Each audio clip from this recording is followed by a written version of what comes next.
వచ్చేసి పార్టీలో నేను చేరాలని ఉన్నాను. ఇది అయితే నాకు ఒక 20 రోజులు ఏదో టైం, ఫస్ట్ 21 అనుకున్నాడు. 21 నేను చేరుతాను అని చెప్పినాడు చంద్ర. 21 అంటే దాదాపు 2-3 వారాలు తర్వాత గ్యాప్ ఉంది చంద్ర. ఈ 2-3 వారాల్లో నువ్వు అంతో ఇంతో అందరికీ తెలిసిన క్యాండిడేట్. ఈ 2-3 వారాల్లో నీ మీద ఒత్తిళ్ళు అనేకమైనటువంటి వచ్చాయి. మళ్ళీ అన్ని తట్టుకుంటావా నువ్వు? అంత లాంగ్ ఎందుకు, ముందే పెట్టుకోండి. నేను వాస్తవంగా ఏమన్నా నన్ను కొనేవాడి పులిందల్లో లేలే, నువ్వు డోంట్ వరీ. దాని గురించి నువ్వు ఆలోచించాల్సిన అవసరమే లేదు. ఎవరు ఎన్ని చెప్పినా నా డేట్ ప్రకారం నేనుంటా. నువ్వు ఆ రోజు నాకు వచ్చి పార్టిసిపేట్ చేయనా. నాకు ఏర్పాట్లు అవి నేను ఇట్లా సింపుల్గా జాయిన్ అయ్యే పరిస్థితి కాదు.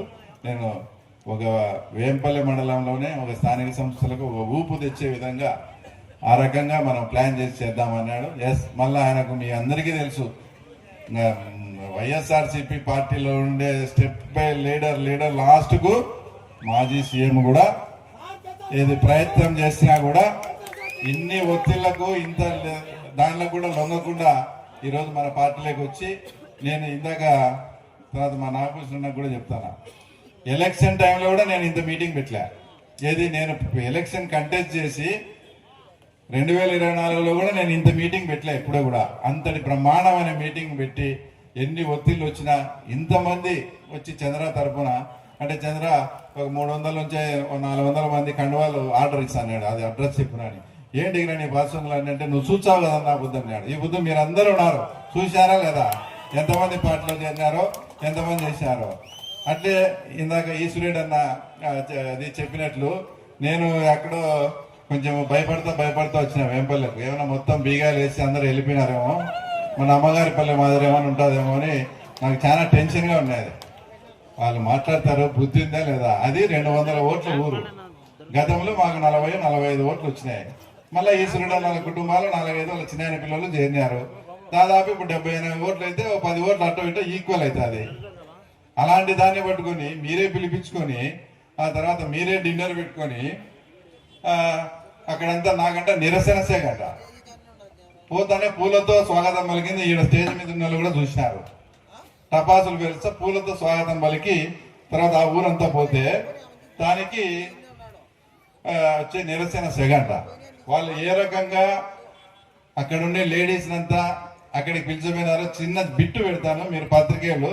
ఎందుకంటే ఇది ఏందో పెద్దగా బీటెక్ రేవుకి నిరసన శాఖ అంటే అదంటే అసలు నేను 60,000తో గెలిచినా వాళ్ళు 60,000తో గెలిచినారో నాకు అర్థం కాలే. వాళ్ళకి అంత బలం పెట్టుకొని నేను ఒక ఊరికి పోతానే దాన్ని అంతగా పెద్దగా ఇదిగా ప్రచారం చేసుకుంటా ఉన్నారు. ఆ ఊరు నుంచి బయటికి పిలిచే లేడీస్ను ఇదే ఇక్కడ ఉండే నాయకుడి అడిగితే వాళ్ళు ఏం చెప్పినారో ఒకసారి మీరు కూడా వినండి.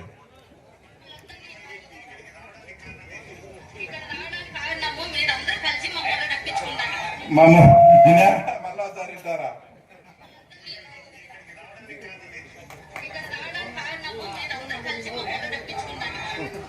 వీళ్ళందరూ కలిసి మమ్మల్ని రప్పించుకున్నారని చెప్తాను. వీళ్ళు మీరు వచ్చి ఇక్కడ రావడానికి ఏం కారణం అని మన మాజీ అడిగితే ఆయన ఏం చెప్తాను, ఇక్కడికి మేము వచ్చేదానికి కారణం అంతా మీరు మమ్మల్ని రప్పించుకున్నారని చెప్తారు. మీరు డిన్నర్ పెట్టి వాళ్ళని పిలిపించి మాకేందో నిరసన సెగంట ఇదంతా. మళ్ళీ ఈరోజు మొత్తం వేంపల్లిలో ఇంతమంది జనాలు, ఇంతమందిని కూడా అందరినీ బీగాలు వేసి పంపించాల్సింది. మీకు ఏదైనా కెపాసిటీ ఉంటే ఎందుకు ఇట్లా అర్థం లేని పడతాం. ఇప్పుడు వాళ్ళు స్వచ్ఛందంగా పార్టీలో చేరుతున్నాడు. ఆయన ఎందుకు పార్టీలో చేరేది ఆయన చెప్పినాడు. వాళ్ళ అబ్బాయి యూత్ లోకేష్ బాబు గారిని చూసి నేను నచ్చినా నేను పార్టీలో చేరుతాను అంటున్నాడు. వాళ్ళు పార్టీలో చేరి మమ్మల్ని ఆహ్వానించి మేము ఆ ఊరికి పోయినాం.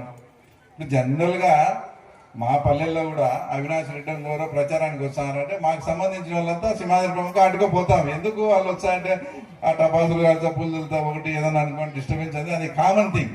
దాన్ని పట్టుకొని ఏదైనా లేడీస్ వేసుకొని 4-5 ఇళ్ళకి బీగాలు చూపించి దాన్ని పెద్ద ఎత్తున ప్రచారం చేసుకొని ఒక రకంగా నాకు పబ్లిసిటీ, నాకు పార్టీ నుంచి అడిగినారు అంత వన్ సైడ్ ఉండే ఊరికి కూడా నువ్వు పోతున్నావా అని ఇట్లా నాకు పబ్లిసిటీ చేస్తారు తప్ప వాళ్ళు ఇంకోటి ఏం కాదు. సరే, వాళ్ళది ఒక మంచి కార్యక్రమం. ఇక్కడ ఈ మధ్య మీరు కూడా గమనించారు, అంటే మీ వేంపల్లి ఎవరికి వచ్చిందో రాలేదో. మాకు పులివెందులలో అయితే ప్రతి ఊరికి 100 మందిని ఇది కమిటీలు వేస్తారు. వంగపై లేడీస్ను గీడీస్ను కూడా వేస్తారు. మాకు అంతమంది అవసరం లేదు, మాకు 5 మంది చాలు. వాళ్ళు 100 మంది కౌరవులతో సమానం. మేము 5 మందిని వేస్తాం కమిటీ. మా 5 మంది వచ్చి మేము పాండవులతోనే యుద్ధం చేస్తాం. మాకు 100 మంది ఉండే కౌరవులు గెలిచారా, 5 మంది ఉండే పాండవులు గెలిచారా? ఫైనల్ గా రేపు పొద్దున ఎలక్షన్స్ లో కూడా అదే జరగబోతుంది. ఇంకా ముఖ్యంగా ఎవరు పార్టీలో చేరి మనమంతా ఏం చేసినా కూడా ఏదైనా మంచి కార్యక్రమాలు డెవలప్మెంట్ వైపు పరంగానే మనం ఆలోచన చేయాలి. ముఖ్యమంత్రి గారు త్వరలో వస్తున్నారు. మీరు కూడా పాత్రికేయులు, ఇక్కడ ఉన్న మేధావులు, పార్టీలకు అతీతంగా మన వేంపల్లెకు ఏం చేస్తే ఇంకా డెవలప్మెంట్ అయ్యే పరిస్థితి ఉంది, అవన్నీ కూడా ఒకసారి ఆర్ఎన్బిలో కూర్చొని పత్రికలతో, పుర ప్రముఖులతో, ఇంటలెక్చువల్తో కూడా వాటి రివ్యూ కూడా పెడదాం. ఒక తొందరలో మీ అన్ని సూచనలు కూడా తీసుకొని వేంపల్లెను మరింత ప్రగతి వైపు. ఇప్పుడు మీరే చూసినారు ఆ రోడ్లు, ఆయనే 30 ఏళ్ళు ఉన్న ఆయన రోడ్లన్నీ పగలగొట్టారు.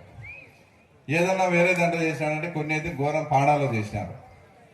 అవి అసలు ఇప్పుడు మా పులివెందుల్లో అయితే ఆర్ఎన్బిలో నీకు కసువుడిచే ఉద్యోగాలు కూడా పాడా నుంచి జీతాలు ఇచ్చినారు. ఇప్పుడు పాడా క్యాన్సిల్ అయ్యి వాళ్ళకి ఉద్యోగాలు రాకుండా పోయినాయి. అంటే అంతటి మూర్ఖత్వంగా వీళ్ళు పరిపాలన చేశారు. ఈ రోడ్లు వచ్చి అన్ని పెండింగ్ పెట్టారు. మేము మాట్లాడుకొని ఇప్పుడు చంద్రశేఖర రెడ్డిని పట్టుకొని రోడ్డు కూడా కంప్లీట్ అవుతుంది. గండి రోడ్లు ఉండంతా క్లీనింగ్ చేసాం, అది కంప్లీట్ అవుతుంది. ఇందాక వాసన చెప్పినట్లు ఇది ఎప్పుడు పాపాగ్ని నది 6 ఏళ్ళకి 7 ఏళ్ళకి ఒకసారి వాటర్ వస్తుంది. దానికి కంటిన్యూగా వాటర్ రావాలంటే జిఎన్ఎస్ఎస్ని కాలేటి వాగు వరకు కనుక తీసుకెళ్తే కాలేటి వాగు నుంచి మళ్ళీ కింద పాపాగ్ని గెలిచవచ్చు. ఈసారి ఇక్కడ చక్రాపేటలో కూడా సిద్ధారెడ్డి గారి పల్లెలు, ఎల్వీఆర్, రవి వాళ్ళంతా కూడా ఉన్నారు. హెచ్ఎన్ఎస్ఎస్ ద్వారా మొన్న మేము ఎర్రబల్లి చెరువుకు నింపితే అనుకోకుండా తలుపుల మండలం ఉండే కొండారెడ్డిపల్లి చెరువు, ఇంకో చెరువు నిండి కాలేటి వాగు నీళ్ళు వచ్చి కాలేటి వాగు నిండింది. అంటే ఎవరం కూడా ఆ హెచ్ఎన్ఎస్ఎస్ నీళ్లతో కాలేటి వాగు నిండుతుందని కూడా అనుకోవాలి. ఈరోజు పోయి చూడుకోండి, తర్వాత మొత్తం కాలేటి వాగు అంతా నిండింది. దానికైనా లైనింగ్ ఇప్పుడు పిలిచినారు. అది లైనింగ్ అయినా చేసి శ్రీశైలంలో ఫ్లడ్ వచ్చి ఒక 60 రోజులు నీళ్ళు వదిలినా కూడా హెచ్ఎన్ఎస్ఎస్ ద్వారా కాలేటి వాగు వచ్చే అవకాశం ఉంది.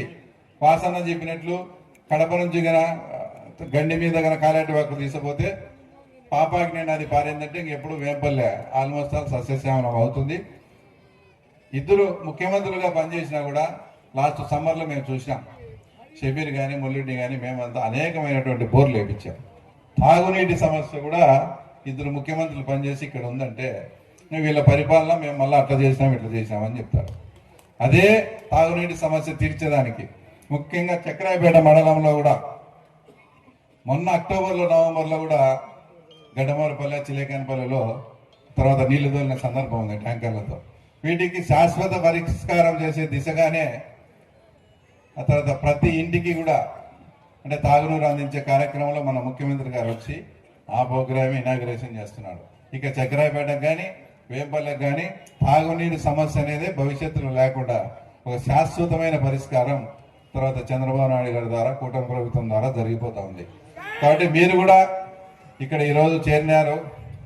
ఎన్ని ఒత్తిళ్ళు వచ్చినా కూడా తర్వాత ఈ చంద్ర చేరినాడు కాబట్టి చంద్ర కూడా పార్టీ పరంగాన ఇంకో పరంగాన మంచి సముచిత స్థానం కూడా ఇస్తామని కూడా మేము ఈ స్టేజ్ తర్వాత ఇక్కడ కూడా మేము మంచి హామీ కూడా ఇస్తా ఉన్నాం.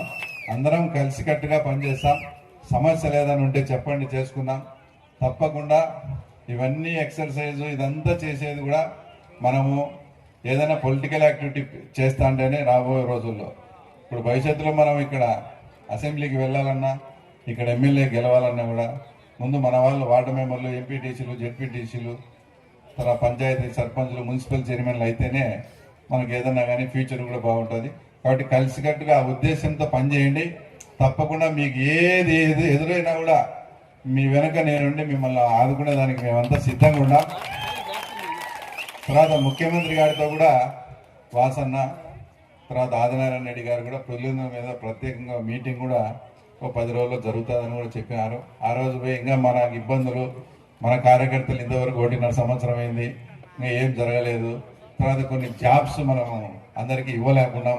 వాటి గురించి కూడా ఒక 100, 150 కొన్ని సిమెంట్ ఫ్యాక్టరీలో కొన్ని జాబ్స్ అడిగే పరిస్థితి అన్ని కూలంకషంగా మన ముఖ్యమంత్రి గారికి ఎక్స్ప్లెయిన్ చేసి ఒక ప్రత్యేక దృష్టి పెట్టించుకొని తప్పకుండా మీ అందరి ఆదరాభిమానాలతో వచ్చే స్థానిక సంస్థల ఎన్నికల్లో తప్పకుండా గెలవాల్సిన పరిస్థితి మీ సహకారంతో తీసుకొని వస్తానని ఈ సభాముఖంగా చెప్తూ మరొకసారి మా చంద్రాను ఇంత మంచి మీటింగ్ ఆర్గనైజ్ చేసినందుకు మీ అందరి తరఫున ప్రత్యేక కృతజ్ఞతలు తెలుపుకుంటూ సెలవు తీసుకుంటున్నాను. జై తెలుగుదేశం.